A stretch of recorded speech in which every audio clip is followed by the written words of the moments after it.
O governo anunciou o que foi considerada a maior reestruturação na educação brasileira, com um currículo mais flexível no ensino médio e investimentos em escolas de tempo integral. Essas e outras mudanças geraram dúvidas e divergências entre especialistas, estudantes e professores.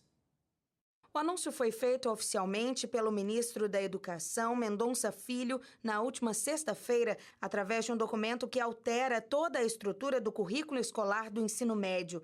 O novo ensino médio tem como pressuposto principal o protagonismo do jovem, para que o aluno escolha diferentes trilhas acadêmicas e profissionais e, ao mesmo tempo, facultarmos ao estudante a formação técnica profissional na carga horária do ensino médio, fato este que não é possível de acordo com a arquitetura legal existente na base legal do ensino médio. As discussões sobre deter a crise na educação começaram em 2010, mas ganharam mais força nas últimas semanas com o resultado do IDEB. O ensino médio, mais uma vez, teve o pior resultado do exame que avalia a qualidade da educação básica do país. Além das notas de português e matemática, que ficaram bem abaixo da média estipulada pelo governo federal, a evasão dos alunos nos 3 últimos anos passa dos 15%. A proposta agora é flexibilizar o currículo, dando mais autonomia aos alunos, tornando as matérias que são aprendidas na escola mais atrativas. De acordo com a proposta, o aluno vai poder compor a grade de aulas conforme o projeto de vida dele. O primeiro ano e metade do segundo ano do ensino médio terão matérias em comum para todos os alunos. A partir daí, o aluno vai poder direcionar suas matérias dentro da carreira que pretende seguir. As áreas de conhecimento vão ser agrupadas em linguagem, matemática, ciências da natureza, ciências humanas e formação técnica profissional. Darmos aos jovens opções curriculares e não imposições curriculares. Ela deve servir ao preparo para o exercício da cidadania, o que nos impõe, por exemplo, combater a evasão escolar que assola o ensino médio. Ela deve também servir à qualificação para o trabalho, o que recomenda à escola disponibilizar uma opção de formação técnica e profissionalizante, que também se institui neste dia. O MEC afirma que o único aspecto que vai afetar todas as escolas é que o conteúdo mínimo passará a ser obrigatório e ele só vai ser definido quando a Base Nacional Comum Curricular for aprovada.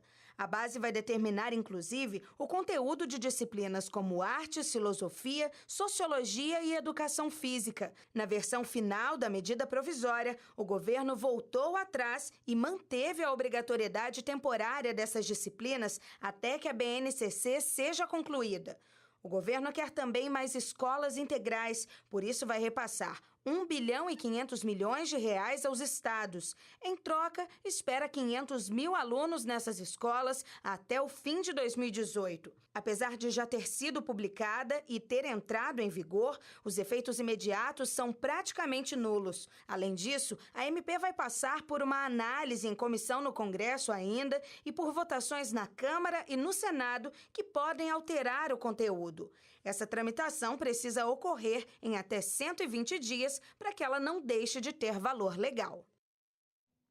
E para a gente falar um pouco mais sobre esse assunto agora, a gente conversa com Olavo Nogueira Filho, ele é gerente de projetos da ONG Todos pela Educação. A gente conversa pela internet. Olavo, primeiro, obrigado pela sua disposição em conversar com a gente. Boa noite.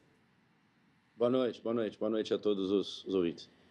Olavo, a gente destacou aqui na matéria um ponto polêmico que foi a retirada da obrigatoriedade de artes e educação física do currículo, coisa que gerou bastante discussão e aí o governo rapidinho já voltou atrás e derrubou a queda da obrigatoriedade. Agora, tem algum outro ponto dentro desse texto, dessa matéria, que é uma matéria bastante longa, enviada como medida provisória para o governo, pelo governo e que mereça destaque aqui, algo que seja também polêmico e que mereça esse destaque para a gente ser feito aqui? Bom, um primeiro ponto que precisa ser feito, antes de entrar na discussão sobre o desafio de comunicação, que, ao que tudo indica, foi criado por conta da estratégia de divulgação via uma medida provisória, é que o movimento da reforma e os dois grandes elementos por trás da reforma, que a matéria bem elucidou, que é a política de fomento ao tempo integral e uma flexibilização da trajetória escolar ao longo do ensino médio, são movimentos positivos, que inclusive vão ao encontro do que a grande maioria dos países ao redor do mundo já aplicam para essa etapa da educação básica, e também porque ela está fortemente inspirada no modelo de ensino médio do estado de Pernambuco, que é um dos estados que vem alcançando os melhores resultados em termos de aprendizagem e de redução de evasão escolar no Brasil, no IDEB, né, que foi o indicador mencionado há pouco na matéria. Agora, a ressalva principal que precisa ser feita diz respeito à estratégia de avanço desse debate, de iniciação desse debate por meio de uma medida provisória, que, de novo, parece ter gerado grandes confusões em relação ao que é, o que não é, o que está por trás, né? Esse elemento da obrigatoriedade ou não de algumas disciplinas foi uma das confusões que foram geradas. Tem um segundo aspecto que merece um esclarecimento muito maior por parte do MEC, que diz respeito à diretriz de notório saber.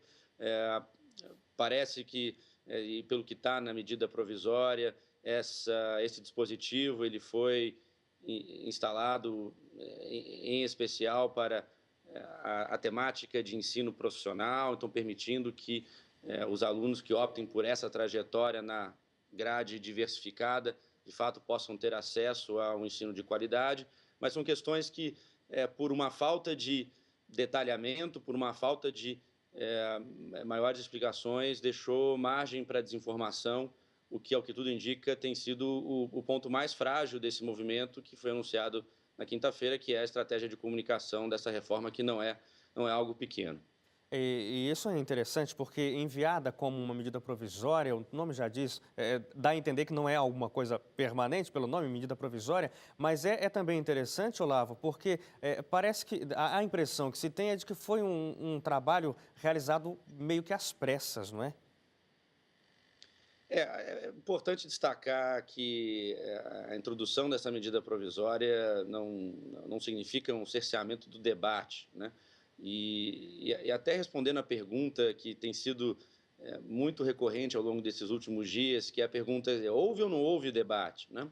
E se a gente olhar, e para quem acompanha esse processo já há um tempo, algumas questões são importantes de serem elucidadas. A primeira é que, para os dois principais pilares da reforma, tempo integral e flexibilização do ensino médio, ou do currículo, esses dois aspectos já estavam presentes no Plano Nacional de Educação, que é uma lei sancionada em 2014. E foi um projeto que foi amplamente discutido e debatido pela sociedade, e dois dos seus dispositivos já traziam a indicação nesse sentido, né?